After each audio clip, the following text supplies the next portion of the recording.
Kemudian terlihat Lian Bagaskara yang mulai sadarkan diri dan Lian pun teringat kalau dirinya dibuang oleh Galang, anak buah Galang. Pak, Sementara itu sekarang ini terlihat Aksa dan juga yang lainnya sedang mengetuk kamarnya Lian tetapi tak ada jawaban. Tentu saja mereka pun jadi khawatir. seharusnya nggak sesepi ini, Pak. Dan ketika mereka datang ke rumah Lian tadi anak buahnya itu udah nggak kelihatan semuanya. Seharusnya nggak sesepi ini kata Markus. Kok perasaan aku nggak Dan enak? tentu saja perasaan Amira pun jadi nggak enak khawatir kalau terjadi apa-apa pada Lian Bagaskara. Pak, maafin saya, Pak.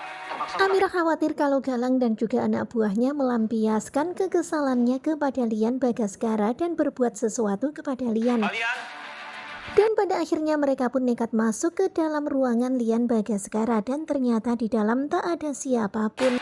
ini kemarahan Galang. Dan terlihat ya sekarang ini Aksa pun jadi curiga, jangan-jangan gara-gara kemarahan Galang kepada mereka, akhirnya Galang melampiaskan kepada Lian. Aksa jadi khawatir. Dia lampiaskan amarahnya ke kalian. Dan tentu saja benar banget ya apa yang dipikirkan Aksa bisa jadi memang seperti itu. Tentu saja kita seneng ya Aksa berpikir cerdas. Oke, kita harus cari Pak Lian sekarang. Amira yang panik dia pun langsung mengajak semuanya untuk mencari Lian Bagaskara. Kemudian mereka sebelumnya mau mengecek CCTV dulu. Cek aja CCTV. Jadi kita bisa. Supaya bisa menemukan jejak di manakah Lian sekarang ini berada. Gimana handphone aku? Sementara itu Lian yang dibuang kemudian sudah tersadar, dia pun kemudian mencari-cari handphonenya dan bersyukur banget ya handphonenya masih ada di sekitaran situ dan masih aktif. Kemudian Lian pun langsung segera menelpon Amira meminta pertolongan Amira. Mendengar suara handphone berdering tentu saja Amira pun rada-rada kaget dan ternyata itu adalah telepon dari Lian.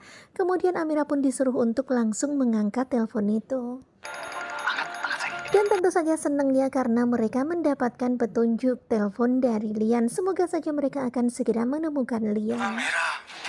Kemudian terdengar suara Lian Bagaskara yang memanggil-manggil Amira kemudian meminta pertolongan pada Amira. Tolong saya, Amira. Mendengar suara Lian yang seperti itu meminta tolong kepada Amira, tentu saja semuanya pun terkaget. Nah tentunya pasti makin penasaran kan dengan kelanjutan ketika cinta memanggilmu, dan ini adalah cuplikan tadi malam di episode ke-129. Tentu saja senang banget ya di sini mereka semuanya berada di rumah Lian mencari Lian, tetapi ternyata nggak ada dan mereka sudah mendapatkan petunjuk keberadaan Lian. Lian masih hidup. Lian meminta tolong kepada Amira melalui telepon. Nah bagaimanakah pencarian mereka? Apakah mereka akan menemukan Lian? Simak kelanjutannya bersama dengan Gogo Joba. Terima kasih buat kalian yang sudah selalu setia dan jangan lupa nantikan video selanjutnya. Terima kasih dan bye-bye.